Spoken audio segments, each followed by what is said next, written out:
Bom dia, professores. Tudo bem? Como foram de férias? Descansaram? Estão prontos aí para mais um período letivo? Sejam muito bem-vindos, certo, Lilian? Certo, esperamos que tenham descansado e vamos à nossa próxima TPC. Bem-vindos de volta. Vamos lá?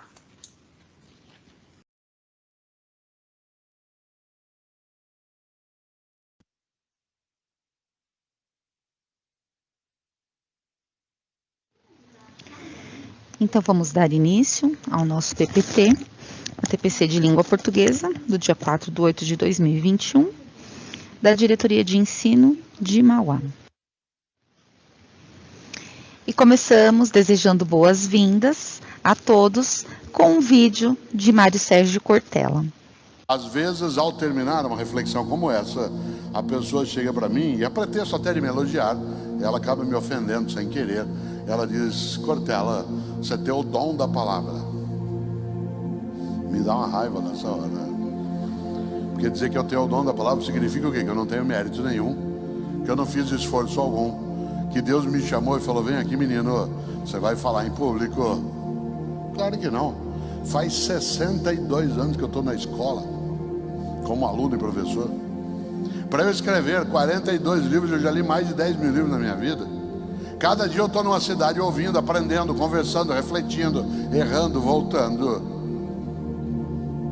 E o resultado, você vê um pedaço aqui. A pessoa que só vê o resultado, às vezes diz no Cortella: você tem o dom. Como dom? Claro que eu fui abençoado de várias maneiras, mas uma boa parte disso resulta de uma dedicação, de um esforço, que não é só meu, mas também eu não deixei de fazê-lo. Isso vale para mim, vale para você. Cautela.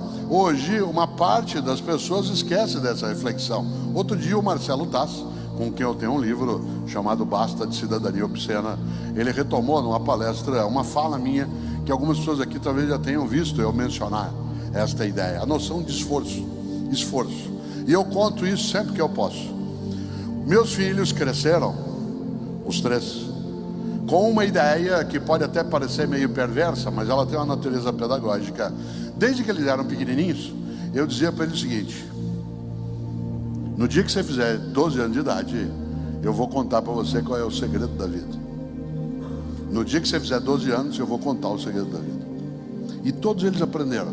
Tanto que todos têm sucesso, são decentes, todos têm capacidade de se dedicar, esforçar. E eu dizia: vocês vão ter aos 12 anos isso. E quando eu contar para você, não conte para os teus irmãos, espere chegar a tua hora e a deles. O André, que é meu filho que tem mais idade, que tem 42 anos, ele faz aniversário em dezembro. No dia do aniversário dele, às 4 horas da manhã, ele foi lá me acordar. Falou: pai, falei: oi, filho, hoje é meu aniversário. Falei: que bom, filho, parabéns, que ótimo. Falei: então, pai, hoje eu estou fazendo 12 anos. Falei: que bom, fico feliz. Então, pai, hoje é o dia que você vai me contar o segredo da vida. Foi verdade, filho. E eu contei. E como contei para os outros. E eles aprenderam. Quem é caipira aqui vai entender bem isso de uma maneira mais intensa. Eu falei: vem aqui com o papai na sala. Ele veio. Eu falei: senta aqui comigo. Ele sentou. Eu falei: sabe qual que é o segredo da vida? Ele falou: não. Eu falei: o segredo da vida é: vaca não dá leite. Ele falou: hã? Eu falei: vaca não dá leite, você tem que tirar. Esse é o segredo da vida. Vaca não dá leite, você tem que tirar. Se você não tirar, não tem leite. Cuidado, tem um monte de gente que acha que vaca dá leite e ela não dá. Para ter leite, você tem que levantar 3:30 da manhã, entrar num curral, amarrar a vaca, amarrar as pernas da vaca, entrar no meio daquela bosta toda, sentar num banquinho, amarrar o rabo da vaca, senão eu te embostei inteiro, segurar na teta dela e senão não tem leite. Aliás, só por curiosidade, quantas tetas tem uma vaca? 4. Vaca não é luva. Vaca não dá leite. Se nós criarmos a nós e as novas gerações com a ideia de que vaca dá leite, eles poderão ser medíocres, porque aguardarão que as coisas venham. O estudo, a profissão, a competência, exige dedicação, esforço, habilidade. Claro, hoje fica até mais fácil. Às vezes você tem, eu escrevi isso num livro chamado Educação, Escola e Docência. Às vezes você tem o teu filho de 14 anos e chega para você e fala: pai, eu não vou fazer faculdade. Pai, ué, por que não vai? Bill Gates não terminou a faculdade. Steve Jobs não terminou a faculdade. Mark Zuckerberg não terminou a faculdade. Por que eu vou terminar a faculdade? Porque não vou nem fazer. Nessa hora você tem que chamar teu filho num canto e dizer: filho, vem aqui com o papai. De fato, Mark Zuckerberg não terminou a faculdade e inventou junto com um brasileiro uma coisa estupenda que é o Facebook. Ele não terminou, ele largou. Mas sabe o que ele largou? A faculdade ele largou. Aí você tem que falar bem alto no ouvido dele: Harvard! Ele largou Harvard, que é a melhor universidade do mundo. 1 ano em Harvard equivale a 30 numa unisquina qualquer. Então papai concorda com você. Você quer fazer como Bill Gates, como Zuckerberg, faço com você um trato sem volta, tá bom? Concordo com você, parabéns. Primeiro você entra em Harvard, depois você larga. Porque se você vai fazer como eles, faça como eles. Essa perspectiva é exatamente para impedir que as novas gerações e nós, que temos mais idade, caiamos exatamente nessa armadilha que é: tudo bem, dá para o gasto. Cautela. A mediocridade na vida, no afeto, na relação, ela é muito redutora. Hoje teremos como pauta a avaliação da aprendizagem, a recuperação da aprendizagem. Retomaremos o concurso de redação do Diário do Grande ABC. Os nossos objetivos são refletir os processos de avaliação e recuperação das aprendizagens, orientar os professores quanto à importância do planejamento nos processos de avaliação e recuperação e retomar o tema de redação do concurso Diário do Grande ABC com o vídeo de uma colega. Então, começaremos falando um pouquinho sobre avaliação. Bom, tem uma matéria nessa revista chamada Prospecta, que diz assim: avaliação, resultado versus objetivos.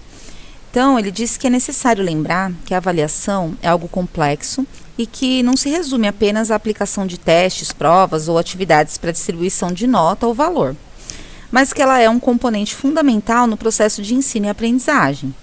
Os dados fornecidos pela avaliação trarão importantes informações quando analisados a partir de uma perspectiva qualitativa, permitindo comparar esses resultados alcançados com aqueles objetivos que tinham sido estabelecidos. Somente por meio da avaliação e do seu resultado, principalmente na realidade escolar, é que nós podemos refletir sobre o que foi feito, ensinado, aprendido, ou seja, será possível pensar sobre a qualidade do trabalho pedagógico. Desculpem. Então, a avaliação da aprendizagem é um instrumento utilizado para verificar o andamento do aprendizado do aluno e buscar métodos para impulsionar o seu desenvolvimento ao longo do processo de ensino-aprendizagem. Então, mais do que nunca, né, depois de todo esse tempo que nós tivemos e temos tido de distanciamento social, fechamento, abertura das escolas, aulas remotas, mais do que nunca é momento de se pensar em processo de avaliação. Então, retomaremos agora um pouquinho as palavras de Lucchesi, que diz assim: o ato de avaliar a aprendizagem implica em acompanhamento e reorientação permanente da aprendizagem. Ela se realiza através de um ato rigoroso e diagnóstico e reorientação da aprendizagem, tendo em vista a obtenção dos melhores resultados possíveis frente aos objetivos que se tem à frente. E assim sendo, a avaliação exige um ritual de procedimentos, que inclui desde o estabelecimento de momentos no tempo, construção, aplicação e contestação dos resultados expressos nos instrumentos, devolução e reorientação das aprendizagens ainda não efetuadas. Para tanto, podemos nos servir de todos os instrumentos técnicos hoje disponíveis, contanto que a leitura e a interpretação dos dados seja feita sobre a ótica da avaliação, que é de diagnóstico e não de classificação. Então, aqui, o Lucchesi diz que a avaliação, ela não pode se resumir a mensurar, né? Nós aqui do Estado já estamos habituados a trabalhar com avaliações diagnósticas, avaliações internas, externas, mas é importante saber tratar esses dados e utilizar esses resultados visando o aprendizado e não visando apenas uma classificação numérica. Então, os estudiosos dividem as avaliações em tipos e nós veremos agora 3 tipos: a diagnóstica, a formativa e a somativa. Esses tipos são modalidades que se diferem uma da outra de acordo com os objetivos que têm, mas que se complementam. Vejamos uma a uma. Então, a primeira delas é a avaliação diagnóstica. Essa avaliação é usada para diagnosticar. Normalmente acontece no início de uma nova fase da educação e abrange tópicos que serão abordados com os alunos nas próximas aulas. Os professores utilizam as informações das avaliações diagnósticas para nortear o caminho para a revisão das aprendizagens que foram apontadas nos resultados desse tipo de avaliação. Ela permite também prever quais as habilidades ou quais os conteúdos que os alunos poderão enfrentar problemas em aulas futuras. Então, são aquelas habilidades que nós sabemos que no movimento espiral permeiam, né, diversos anos e séries. Então, pensando nessa avaliação diagnóstica, é possível perceber que ela contribui para o aprimoramento do processo de ensino e aprendizagem, porque esses conhecimentos prévios que os alunos têm ou que estão defasados, a partir do levantamento de quais são essas dificuldades, o professor pode adequar o seu planejamento, pode fazer ajustes, alterações, retomada de conteúdos essenciais. Então, por esse motivo, é muito comum que a avaliação diagnóstica seja aplicada no início de um período letivo. No nosso caso, agora, né, que estamos iniciando aí o 2º semestre. O outro tipo de avaliação é a avaliação formativa. Esse tipo de avaliação é usada para medir a aprendizagem do aluno durante as aulas. É utilizada ao longo do processo, dando aos alunos a oportunidade de mostrarem o que compreenderam do assunto. As escolas normalmente não enviam relatórios pormenorizados desse tipo de avaliação para casa, mas elas são uma parte importante do ensino e da aprendizagem dentro da escola e também norteiam os planos de aula dos professores. E uma curiosidade, assim, é que quando os pais auxiliam seus filhos com a lição de casa, provavelmente eles também estão utilizando como que uma versão dessas avaliações formativas, porque é quando eles estudam juntos.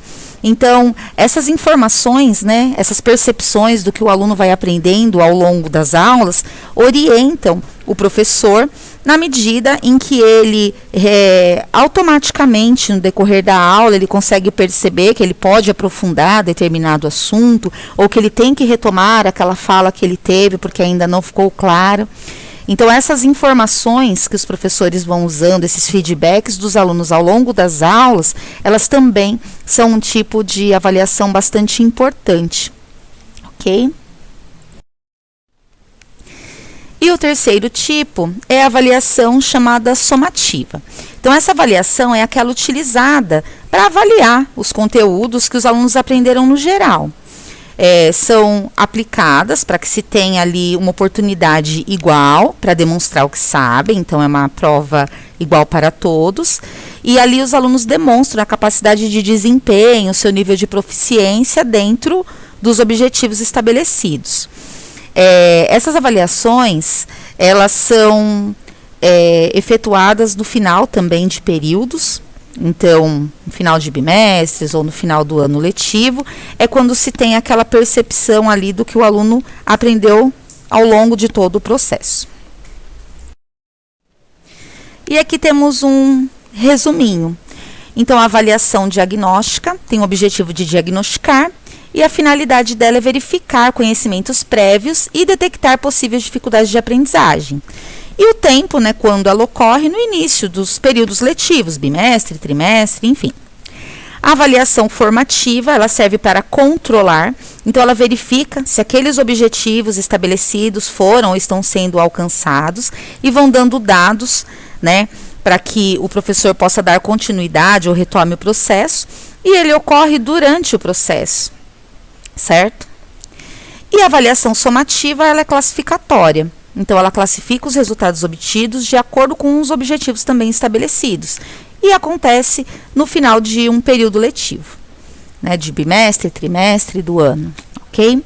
E a avaliação somativa também é aquela usada, por exemplo, em vestibulares, em concursos.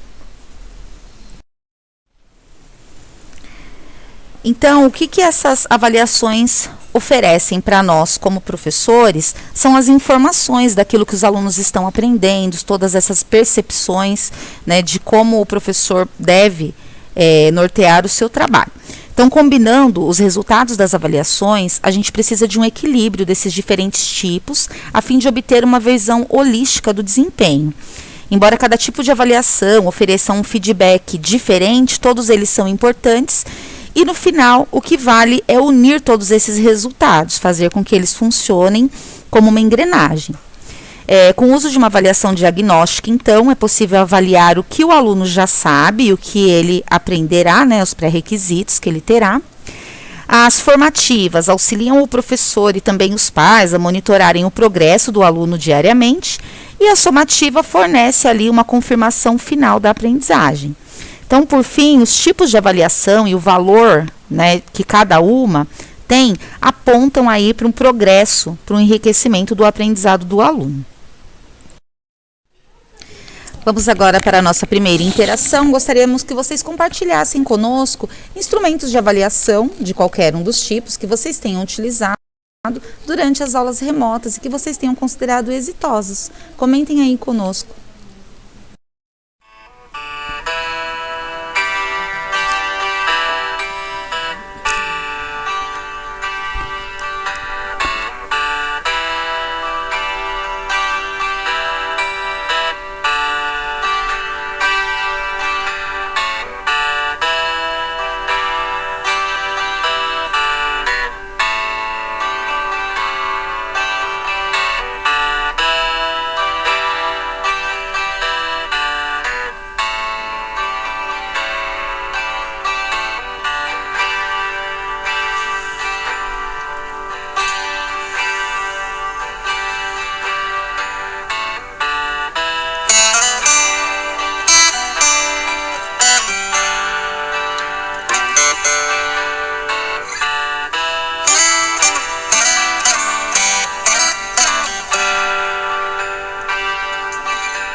Muito obrigada pela interação de vocês. Vamos avançar um pouquinho.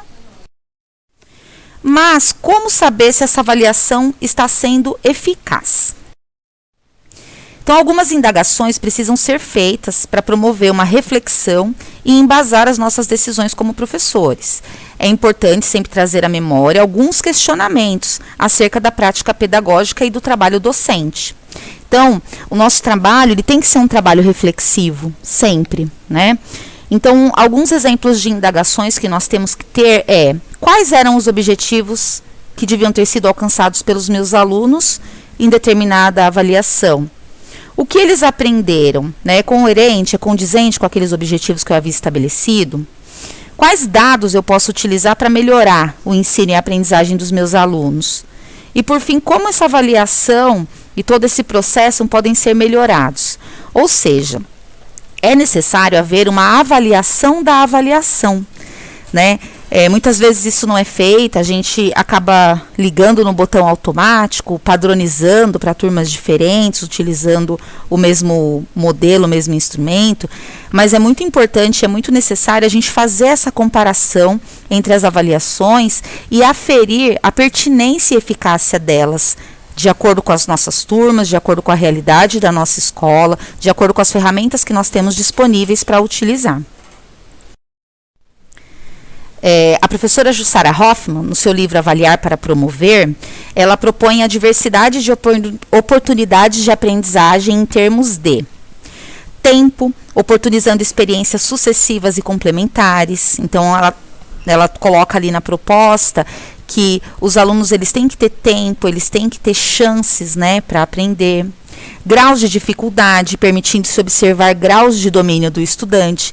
Nós do Estado já estamos bastante habituados, desde quando utilizávamos outras plataformas como a Foco Aprendizagem, a gente já percebia ali o grau de evolução, mesmo sendo a mesma habilidade, ela aparecia de uma maneira mais profunda em outra etapa.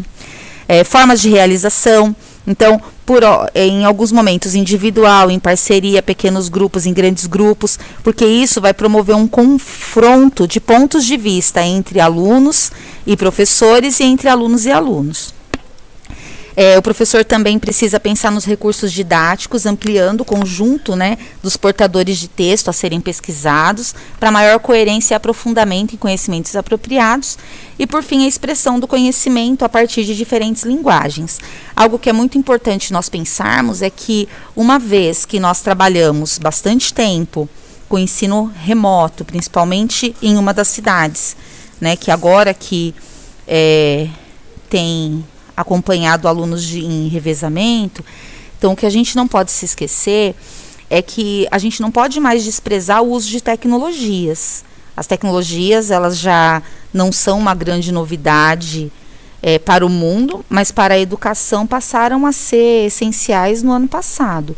Então, pensar nesses recursos didáticos, em recursos tecnológicos, mesmo nos momentos presenciais, também é muito importante. E também é preciso ter em mente que os alunos não aprendem todos da mesma maneira e nem todos ao mesmo tempo. Cada aluno tem seu ritmo, sua forma de aprender, e por isso é essencial, imprescindível que os professores ofereçam uma diversidade de atividades para que todos sejam tratados com equidade, de acordo aí com as suas necessidades.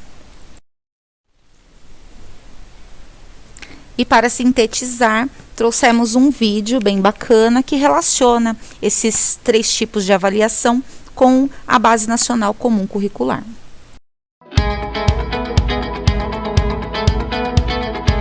Com a aprovação da Base Nacional Comum Curricular, BNCC, e dos currículos referenciais construídos em regime de colaboração entre estados e municípios, o Brasil estabeleceu direitos de aprendizagem comuns a todos os estudantes. As avaliações desempenham um importante papel na garantia dessas aprendizagens e, para que isso ocorra, elas devem fazer parte do processo pedagógico. A avaliação possibilita que os professores diagnostiquem o nível de conhecimento da sua turma, monitorem o progresso no desenvolvimento dos estudantes, orientem seu trabalho e promovam intervenções pedagógicas. Dessa forma, a avaliação passa a ser uma prática permanente do processo de ensino e aprendizagem. Mas como isso pode ser feito na prática, no dia a dia das escolas, na sala de aula? As avaliações podem ser utilizadas para apoiar o processo pedagógico de 3 maneiras mais frequentes. diagnóstica, normalmente realizada no início do ano para identificar os conhecimentos prévios dos estudantes, é utilizada para identificar prioridades de aprendizagem, bem como para orientar o planejamento de ações que possam apoiar o desenvolvimento dos estudantes em direção a expectativas de aprendizagens estabelecidas. Formativa. Realizada de maneira contínua, processual ao longo das aulas e tem por um objetivo orientar o processo de ensino e aprendizagem, permitindo acompanhar se os estudantes estão avançando no alcance dos objetivos de aprendizagem esperados. Esta função da avaliação permite ao docente identificar aprendizagens que ocorreram ou não, oferecer orientações para os estudantes que ajudem na aprendizagem, garantir que tanto os docentes quanto os estudantes identifiquem avanços e dificuldades e encontrem estratégias para garantir a continuidade da aprendizagem. A avaliação formativa ocorre durante o processo de ensino e aprendizagem, possibilitando ajustes e correção de rotas. É uma prática essencial na educação escolar. Sem ela, não é possível ter conhecimento sobre o êxito do ensino e da aprendizagem em curso. Somativa. Ocorre ao fim de um processo educacional. Ano, semestre, bimestre, ciclo, curso, tem foco na determinação do nível de domínio de alguns objetivos estabelecidos para serem aprendidos em um dado período de tempo, propondo-se a realizar um balanço somatório de uma ou várias sequências de ensino. Nesse sentido, ela está centrada na mensuração dos resultados das aprendizagens, tendo por base critérios gerais. Seus resultados servem, por exemplo, para verificar, classificar, situar e informar.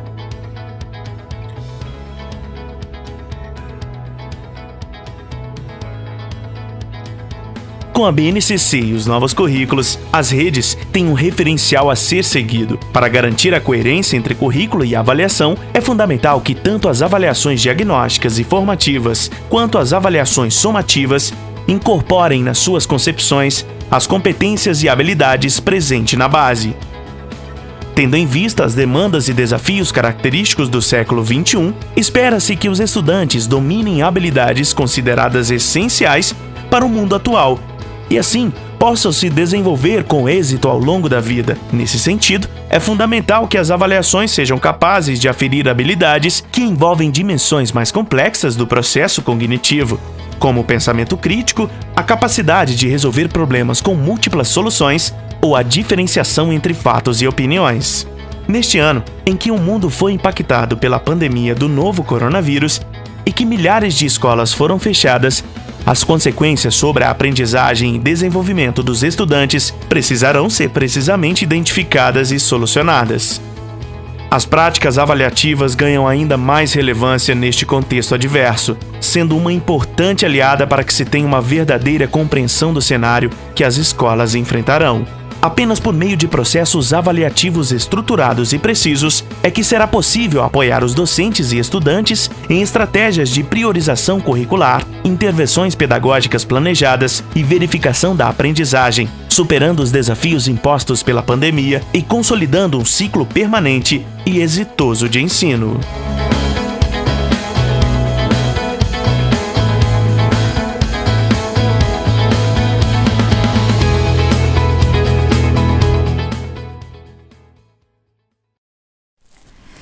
Bacana o vídeo, né, gente? E agora eu passo a palavra à Lilian. Lilian? Então, nós já sabemos, né, de uma premissa muito conhecida que diz que todos podem aprender sem exceção. A diferença é que cada um se desenvolve no seu próprio ritmo, de um jeito particular. E os professores sabem que a classe não responde de forma homogênea a nenhum tipo de conteúdo, como já diz Jussara Hoffman, que é especialista em avaliação. Então, o que podemos fazer frente a isso? Então, segundo Cipriano Lucchesi, quando nós verificamos que quem aprendeu o quê, é que percebemos que um ou mais estão com dificuldade.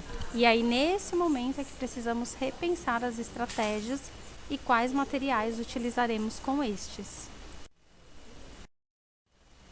A chave do processo, então, é avançar e retroceder ao mesmo tempo. Então, quem já atingiu o esperado também precisa continuar aprendendo, e os demais não podem ser deixados para trás ou abandonados. E para isso, é preciso então trabalhar as dúvidas em atividades dentro da própria sala de aula, sem deixar que se acumulem. E aí nós trouxemos aqui o trecho de uma reportagem da revista Nova Escola, que traz 11 respostas para as questões mais comuns sobre recuperação. E a primeira dúvida é sempre como verificar o que de fato os alunos não aprenderam. E a resposta é muito simples, né? A gente já utiliza isso na nossa prática, que é fazendo o diagnóstico inicial, através de provas, observações de atividades, exercícios e situações problemas, trabalhos, tarefas de casa, em conjunto e individuais. Então, estes e outros instrumentos de avaliação ajudam a enxergar quais são os diferentes saberes de cada um. E uma outra dúvida, né, que vem logo depois da verificação do que os alunos não sabem, é como analisar esses resultados das estratégias de avaliação. Então, o professor ele faz o diagnóstico com a sala, aplica as avaliações, que podem ser provas, portfólios, registros de aula, e colhe os resultados. O que ele deve, então, fazer com estes resultados colhidos, né? Ele deve dividir a sala em grupos por dificuldades. Então, por exemplo, o grupo 1 com a dificuldade em comum, o grupo 2 com um outro tipo de dificuldade, e assim por diante até chegar no grupo 4, que seria aquele grupo de alunos que não precisa de recuperação. É muito importante também, neste momento, o professor fazer anotações sobre as dificuldades que ele encontrou. Então, quem errou, por quê, como, as ideias apresentadas sobre o assunto, quais são os equívocos mais comuns, porque tabular esses dados ajuda a definir em que investir mais força na hora do processo de recuperação. E aí, depois que o professor conclui que os alunos têm dificuldades diferentes, como ele pode lidar com isso? Fazer agrupamentos é o grande pulo do gato para recuperar as aprendizagens de todos. Então, um grupo será constituído pelos que não apresentam problemas e precisam continuar avançando. Os demais devem ser divididos em no máximo 3 agrupamentos, com dificuldades comuns entre os integrantes, que foi o que nós vimos no esquema do slide anterior, né? Afinal, em determinado tema abordado em aula, não há tantas coisas diferentes que possam gerar dúvidas. E quais seriam, então, os critérios mais indicados para formar esses grupos em sala de aula? Então, são 2 variáveis importantes que determinam esses agrupamentos: as necessidades de aprendizagem e o objetivo da própria atividade. Em qualquer dessas situações, é importante deixar claro, né, para os alunos no que o professor se baseou, né? Onde que ele baseou a organização daqueles grupos e quais são os objetivos desses agrupamentos. Eles têm de estar seguros e saber o que é esperado. E quais são, então, os erros mais comuns durante este processo? Então, o primeiro deles é determinar quem será reprovado antes do fim do ano letivo. Os alunos com mais dificuldades não devem ser abandonados, muito pelo contrário, eles são os que precisam de uma maior atenção do professor. Um outro erro também comum é separar os alunos que têm dificuldades todos numa mesma sala, então lá no início do ano, né? Essa estratégia ela vai estigmatizar quem está de recuperação e isso não vai ajudar neste processo de aprendizagem. Também é um erro deixar a recuperação para a última semana do ano letivo. Se para a criança está sendo árduo avançar, uma revisão rápida do programa do ano não funcionará.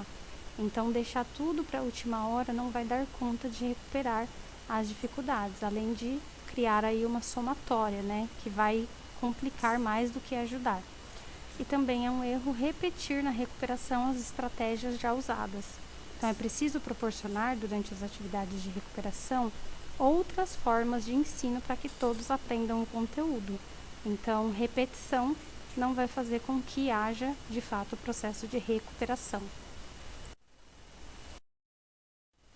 De que forma é possível organizar o trabalho dentro dos agrupamentos?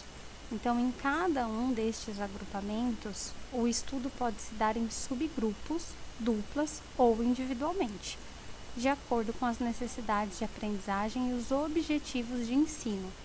Nos grupos maiores, são ricas as discussões de estratégias para resolver uma questão ou a reflexão sobre o tema em que eles estão estudando.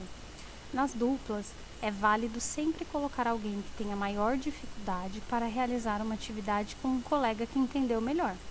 As dúvidas do primeiro podem ser fundamentais para que o outro avance no conteúdo. Além disso, quem está enfrentando problemas aprende com a ajuda do colega.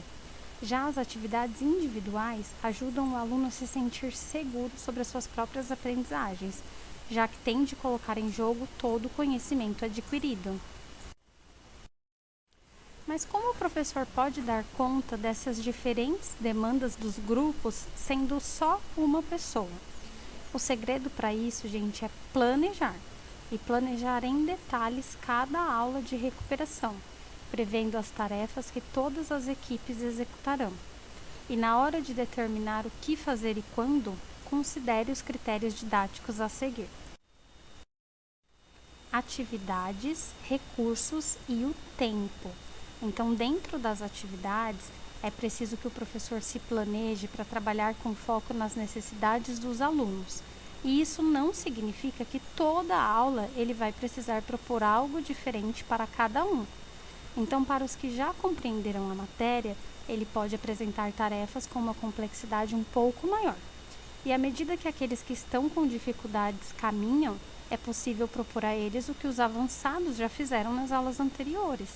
Então, não precisa propor um monte de atividade, uma para cada um, né? Uma atividade para cada aluno.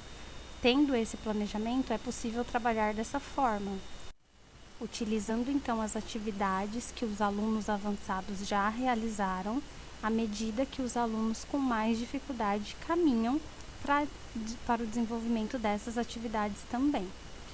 Dentro dos recursos, é preciso que o professor invista em materiais diversos, então que ele se aproprie de vídeos, músicas, revistas, jornais, sites, jogos e etc.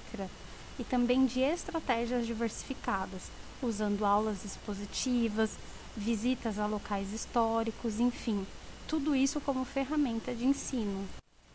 E é imprescindível também que o professor pense no tempo para aquela aula, porque às vezes o aluno tem de ficar mais tempo no mesmo ponto e contar com uma atenção redobrada do professor, enquanto o restante da turma realiza mais de uma atividade. Então é preciso se atentar a isso também na hora do planejamento das atividades e das aulas de recuperação. O segredo é destacar essa flexibilização de tempo no planejamento e garantir que nas aulas coletivas ela siga avançando. E aí nós temos exposto, então, um exemplo, né, de modelo de como planejar essa recuperação. Então, no primeiro dia, o professor trabalharia com 3 conteúdos diferentes, né, dentro dos grupos que apresentaram dificuldades diferentes, né. Então, por exemplo, o conteúdo B seria apresentado para o grupo que tem essa mesma dificuldade, o conteúdo C para o grupo de alunos que tem a mesma dificuldade, e o conteúdo A também para o grupo que apresenta a mesma dificuldade. E o último grupo seria o grupo dos alunos que não precisam de recuperação, né? Portanto, devem ser expostos a novos desafios. Já no dia 2, o professor trabalharia um conteúdo com o grupo B, um conteúdo com o grupo A e montaria um grupo misto, né? Com duplas e trios com conhecimentos diferentes para trabalhar um outro tipo de conteúdo. Já no dia 3, o professor mesclaria os grupos para trabalhar o conteúdo A, um outro grupo com o conteúdo B e um novo grupo com os alunos que novamente não precisam de recuperação e, portanto, devem ser expostos a novos desafios. E uma outra dúvida muito comum e que gera muita preocupação, né, em nós professores é como retomar os conteúdos não aprendidos sem deixar de cumprir o programa, né? Ou seja, sem deixar de darmos conta do material, do currículo, enfim. Como que isso pode ser feito? Distribuindo algumas aulas de reforço ao longo da semana, de forma que você possa propor desafios para os que não têm dificuldades e também atividades para a turma completa. Reserve cerca de 1 hora por dia ou um período da sua carga horária para dar atenção aos agrupamentos. Determinar os objetivos e as metas para cada um deles é fundamental para não desperdiçar tempo. E no restante do seu horário, siga com todos os alunos com o programa normal. Então, para trabalharmos a recuperação, é preciso dividir algumas aulas, separarmos algumas aulas para que isso aconteça. E nos demais momentos, seguir com a programação normal. E como ajudar cada um de acordo com as suas necessidades de aprendizagem? Uma alternativa é reorganizar a sala, colocando os mais adiantados no fundo, os que estão com dúvidas pontuais no centro e os que apresentam mais problemas próximo a você. Assim, é possível passar entre as carteiras, observando todos atentamente e fazer intervenções no trabalho dos que mais precisam. Uma estratégia muito bacana também é verificar como eles fizeram a atividade. Então, passar nas carteiras mesmo, olhando o processo de desenvolvimento da atividade e até mesmo pedindo que eles expliquem como eles resolveram, fazendo discussões entre eles, propondo que eles discutam entre eles e mostrando, apontando o que eles precisam rever dentro deste processo. Dessa forma, assim que as dúvidas aparecem, elas são sanadas. E muitas vezes uma pequena intervenção é essencial para a compreensão do conteúdo. Então, o professor ele não precisa esperar até o final da aula, até o momento de correção do exercício, por exemplo, para fazer uma intervenção. Dessa forma, circulando entre as carteiras e olhando a forma como os alunos estão resolvendo, pedindo para que eles expliquem, o professor muitas vezes já consegue fazer uma pequena intervenção que vai sanar as dúvidas e evitar que elas se acumulem. E aí uma outra dúvida, mandar tarefa para casa, então a famosa lição de casa, como reforço, é uma boa estratégia? E a resposta é simples, como uma atividade isolada, não. Mas como um complemento do trabalho que foi realizado na classe, sim, funciona e muito bem. Nesse caso, a ideia é sistematizar um conhecimento adquirido. Então, é aquilo, o professor trabalha em classe com os alunos e a tarefa de casa entra como uma sistematização daquilo que foi trabalhado, como um reforço mesmo à aula. Porque de nada adianta preparar atividades para fazer em casa se os alunos não têm a orientação, porque dificilmente ele sozinho vai conseguir avançar. Mas como eu consigo saber se a recuperação que eu apliquei funcionou e todos aprenderam? Com novas avaliações e análises dos resultados. Então, esse processo de ensino-aprendizagem ele tem que ser acompanhado de perto e todos os passos devem ser registrados. É o que recomenda Lucchesi. Para se certificar das aprendizagens, o professor pode apresentar questões semelhantes às das avaliações anteriores e pedir que eles resolvam individualmente, retomando o diagnóstico inicial e as anotações feitas antes da recuperação e comparando o desempenho de todos. Dessa forma, o professor vai conseguir entender aqueles que superaram as dificuldades e que devem ser transferidos para o grupo dos que precisam de novos desafios. E também identificar aqueles que ainda não superaram todos os problemas detectados, para continuar o trabalho com eles. Assim como a avaliação da aprendizagem de novos conteúdos trabalhados, que é contínua.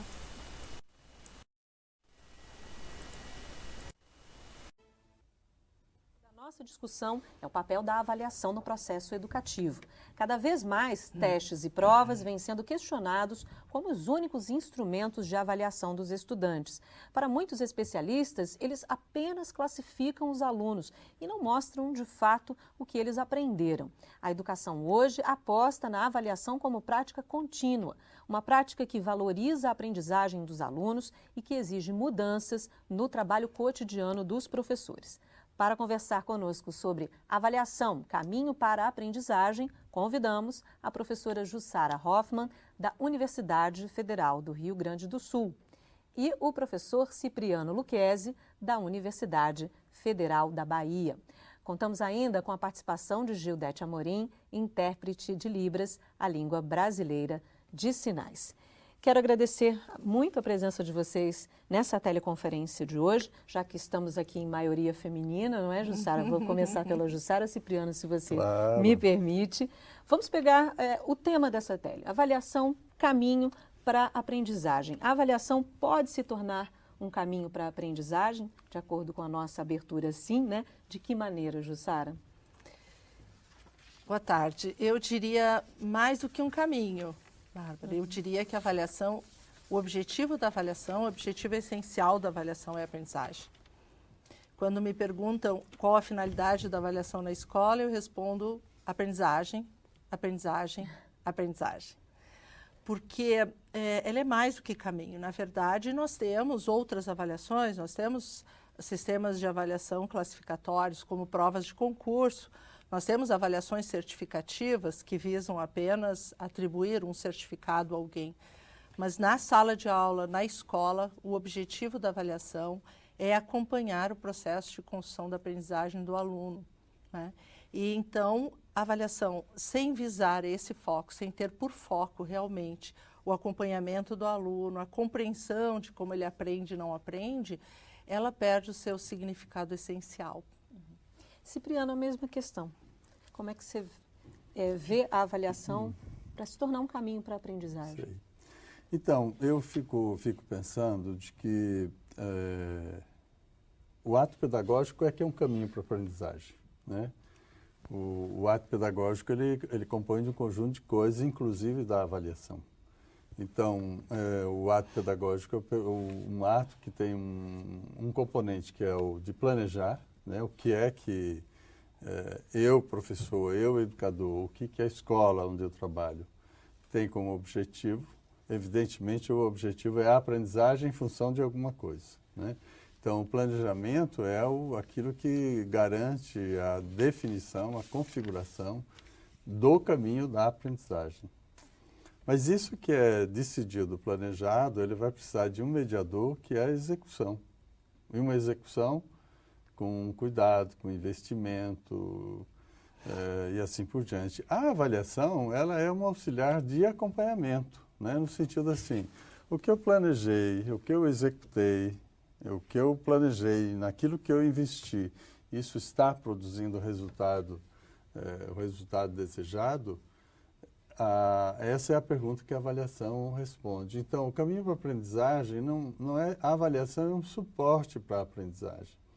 Mas o caminho é esse todo do ato pedagógico, que é o planejar, o executar e o avaliar, que é o componente que permite um diagnóstico, o acompanhamento e assim por diante. Pensando nisso que Cipriano acabou de falar, professora Jussara, ela é um suporte, então, para fazer esse acompanhamento da aprendizagem, né? Como isso pode ser feito? Em que medida o professor pode pensar no seu ato pedagógico e, ao mesmo tempo, estar ali fazendo a avaliação da aprendizagem desse aluno? O Lucchesi falou muito bem, né?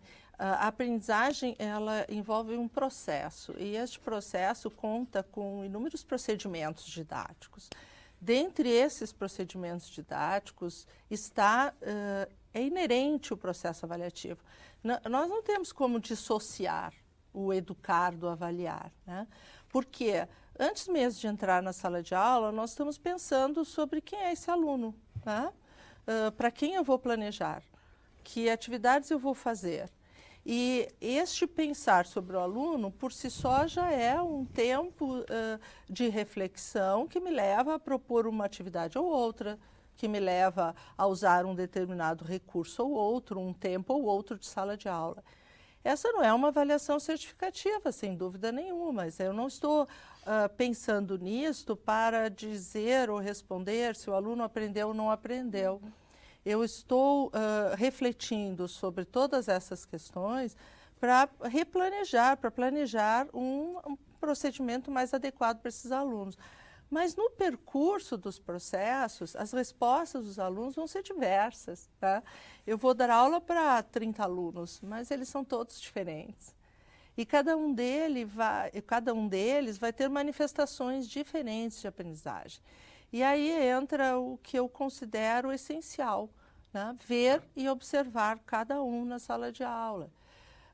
Não é fácil, não é fácil. Pois é, essa é uma questão, de Não uma é certa fácil. forma, gera uma polêmica, né, Sem professora? dúvida. Muitos professores dizem, mas como eu vou fazer isso? Né, se eu tenho uma Sim. turma grande, ou como é que eu vou acompanhar cada um, o processo de aprendizagem de cada um? Esta é uma questão bastante complexa, embora não há professor que não faça isso. De uma certa forma, claro. isso acontece. Nós estamos fazendo tarefas todos os dias, nós estamos conversando com os alunos todos os dias, estamos observando a situação de sala de aula todos os dias. Então, não há como dar aula sem este olhar, mas é preciso, a meu ver, que haja a tomada de consciência principalmente sobre a diversidade das respostas diante de um todo mais ou menos uniforme. Então, o grande problema do processo avaliativo é um professor desenvolver uma série de estratégias pedagógicas e imaginar que, ao longo dessas estratégias, todos os alunos possam reagir da mesma forma. Tá? Muitas vezes, quando os alunos não aprendem, ele se considera culpado por isso. Né? Mas não é nada disso, é que cada um realmente vai aprender, né, aquele objeto conhecimento de uma forma singular, de uma forma própria, a partir do seu contexto sociocultural, a partir de toda a sua experiência de vida. É este contato, então, né, com este reflexo de todo esse recurso pedagógico que passa a ser um foco especial de atenção de quem tem por intenção uma avaliação de fato individualizada.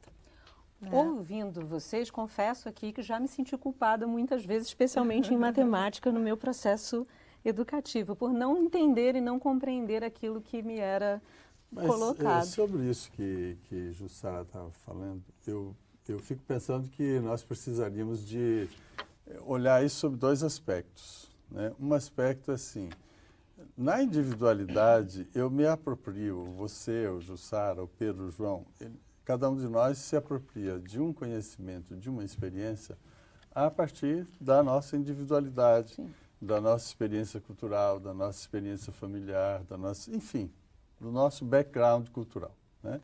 Mas tem um outro lado da aprendizagem que ela é objetiva. Então, vamos supor que eu estou estou ensinando teoria da relatividade. Não tem como saber teoria da relatividade, a não ser que eu me aproprie daquilo que Einstein formulou. Então, tem um lado desse conhecimento escolar, desse conhecimento que é oferecido para a escola, que ele é objetivo. O estudante ele vai precisar de se apropriar desse conhecimento da forma como ele foi constituído historicamente. E aí, o que isso exige do professor? Desculpe interrompê-lo, Cipriano, porque aí, muitas vezes o professor pode se perguntar, então, o que isso exige de mim no meu processo de avaliação, se ele avançou ou não avançou diante desse conhecimento? Então, o outro lado dessa moeda é assim, como é que Cipriano se apropria da teoria da relatividade? Como é que Bárbara se apropria? Como é que Jussara se apropria?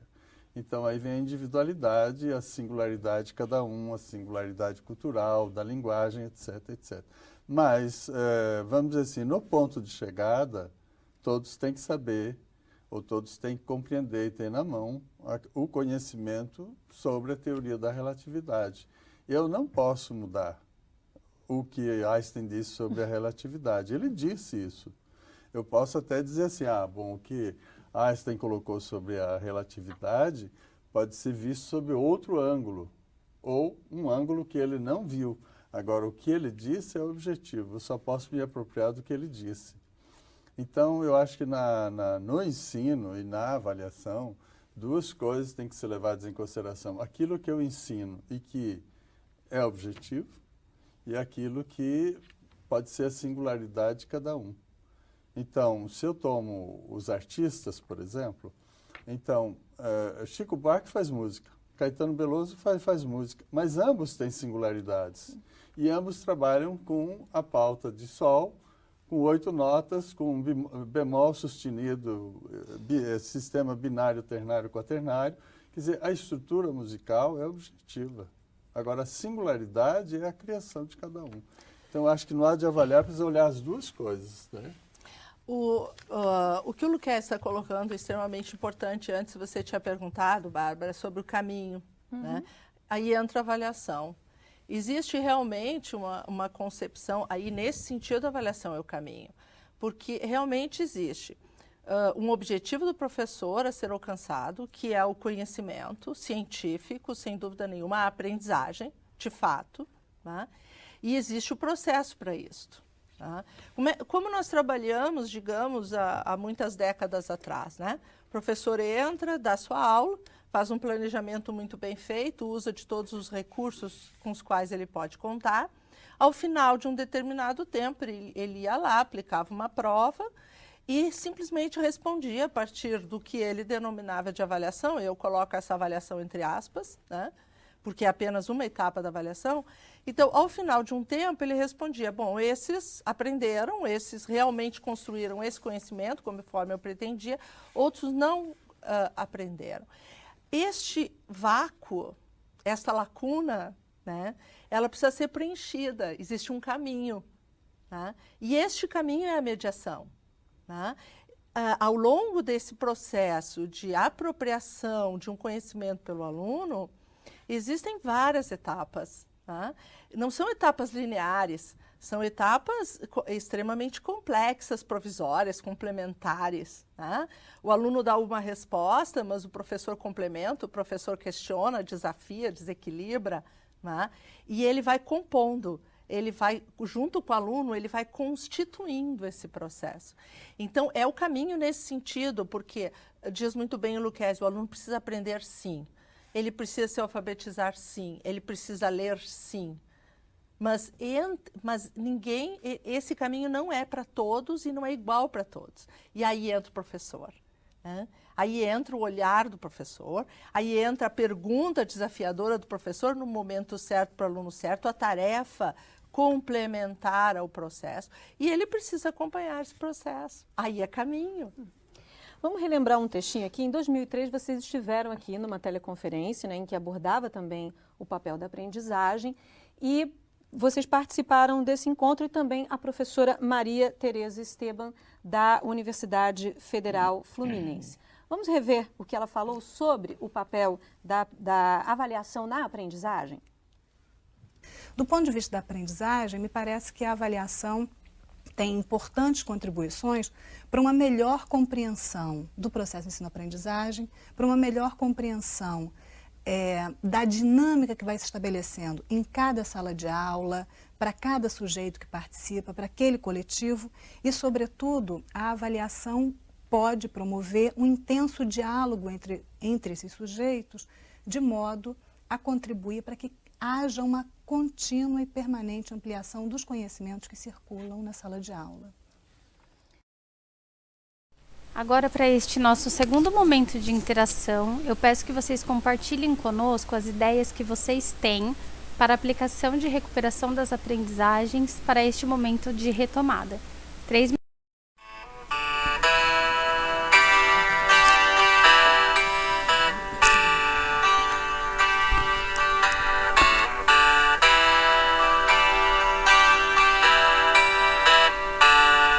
Obrigada, pessoal, por tudo que vocês compartilharam conosco. E agora eu passo a palavra para a Thaís. Até mais.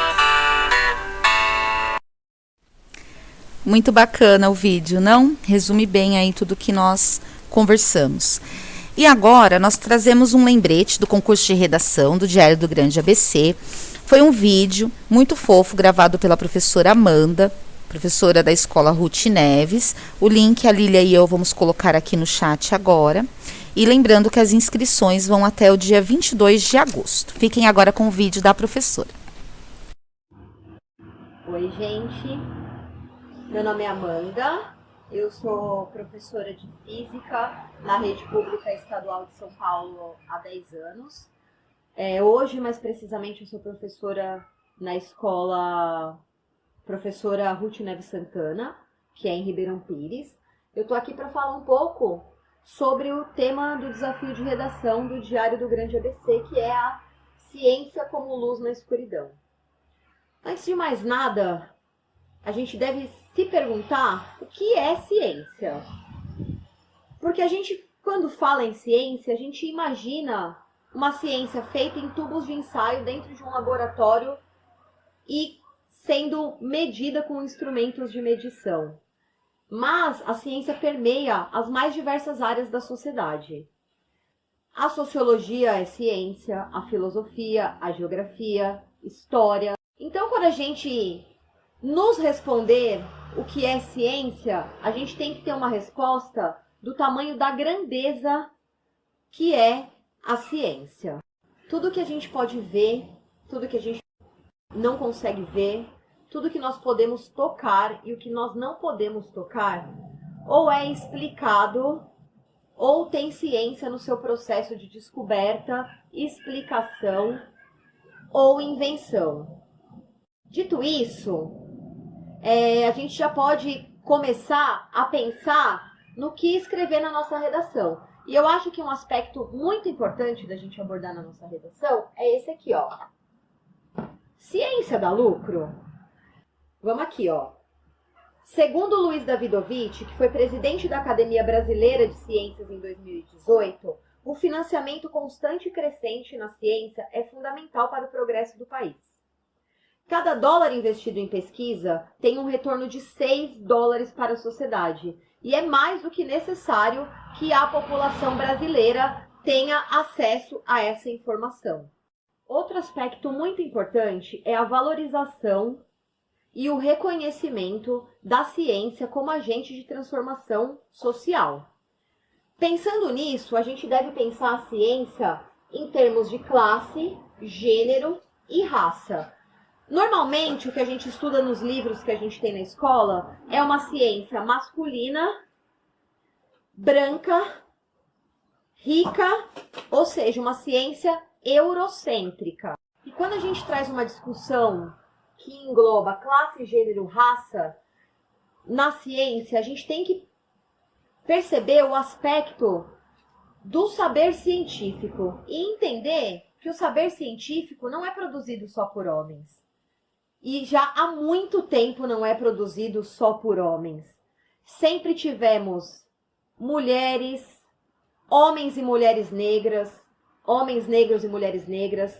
Sempre tivemos LGBTQIA+, produzindo ciência. Sempre tivemos produção do saber científico na Ásia, na África. Não é um privilégio europeu a construção do saber científico. Outro olhar muito importante que a gente precisa ter quando a gente aborda o tema ciência é abordar o tema ciência e educação. Porque, enquanto a gente não tiver acesso à educação de qualidade para todos e para todas e para todes, a gente não vai ter ciência no nosso país. Não existe ciência sem investimento pesado no acesso à educação. E quando eu falo investimento pesado na educação, no acesso à educação, eu estou falando desde a educação básica até as áreas de pesquisa, que inclusive tem tido muitas bolsas cortadas. Bom, finalmente a gente chegou na parte que eu mais queria falar sobre esse assunto, sobre esse tema, a ciência como luz na escuridão, que é esse tema aqui, ó, mulheres na ciência. Então a gente já se perguntou se a ciência dá lucro, a gente já falou sobre o aspecto de classe, gênero e raça na ciência, falamos o quanto o investimento na educação é importante para a ciência, não se faz ciência sem investimento em educação. E agora nós vamos falar um pouco sobre as mulheres na ciência, e eu escolhi 4 exemplos. A primeira delas, e que não poderia estar de fora de jeito nenhum, é Marie Curie, uma física química polaca que ganhou 2 prêmios Nobel e dedicou os seus estudos à descoberta da radioatividade. A segunda é essa simpatia de senhora, Katherine Johnson, física e matemática norte-americana, mulher negra e que foi uma das inspirações para o filme Estrelas Além do Tempo. A terceira é a brasileira Ângela Vilela, que é física de astropartículas e agora é membro da Academia de Ciências e Artes Americana, o que a coloca do lado de nomes como Albert Einstein. A quarta é a biomédica brasileira Jaqueline Góes, que foi uma das responsáveis pelo sequenciamento do SARS-CoV-2, o coronavírus, no tempo recorde de 48 horas. Como tema da redação, me lembra muito Carl Sagan, quando ele diz que a ciência é como uma vela no escuro. Eu trouxe aqui uma reflexão do Carl Sagan acerca da ciência.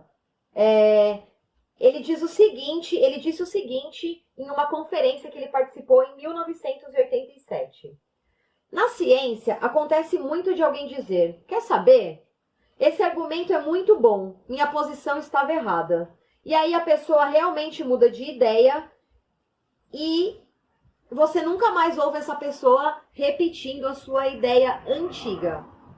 Mas se a gente trouxer isso para os acontecimentos dos dias de hoje, eu diria que ele romantizou um pouco essa ideia de que os cientistas e as cientistas abrem mão facilmente das suas afirmações científicas, tendo em vista que tem muito médico, infectologista e afins receitando ivermectina, cloroquina para o tratamento da Covid, e não é um tratamento com eficácia comprovada. Sobre isso, eu prefiro muito mais a citação do físico Max Planck, que ele fala o seguinte: a ciência avança a cada funeral. O que ele quer dizer com isso? Que essa gente que, no nosso caso aqui na atualidade, que essa gente que receita cloroquina e ivermectina sem ter uma comprovação científica, essa gente um dia não vai mais estar aqui. E aí a ciência vai dar um avanço quando essas pessoas que afirmam coisas que elas não podem provar cientificamente, ou afirmam coisas que já estão ultrapassadas por outras descobertas da ciência, não estiverem mais aqui, a ciência avançará um passo. A melhor e a maior conclusão que a gente pode tomar disso tudo é que a ciência, enquanto empreendimento coletivo, é construída em cima de autocrítica e constante revisão de seus princípios. Se os físicos não tivessem tido a prudência de abandonar visões antigas sobre a natureza do universo após a revolução promovida por Albert Einstein, coisas tão simples quanto o uso do aplicativo Waze do celular não teriam sido possíveis nos dias de hoje. Da mesma forma, um biólogo que abraçasse o criacionismo após Darwin não conseguiria compreender como superbactérias se desenvolvem graças ao abuso de antibióticos ou a maneira pela qual os vírus, construídos como seringas hipodérmicas, introduzem furtivamente o seu DNA pelas defesas do organismo hospedeiro e subvertem o mecanismo reprodutivo das células. Eu acredito que esse breve resumo nos leve a crer que a ciência é verdadeiramente uma luz na escuridão. Acho que é isso, gente. Espero que vocês arrasem nas suas redações. Eu também vou fazer a minha, como já participei em muitos anos e adoro esse desafio de redação do Diário do Grande ABC. Eu vou estar participando com vocês também. E é isso. Um beijo, espero ter ajudado. Excelente o vídeo da professora, não? Obrigada, viu, professora Amanda? Obrigada, Simone Bertoldo, que nos enviou o vídeo da professora. Um elogio aí às duas por serem sempre parceiras do pessoal aqui do Núcleo.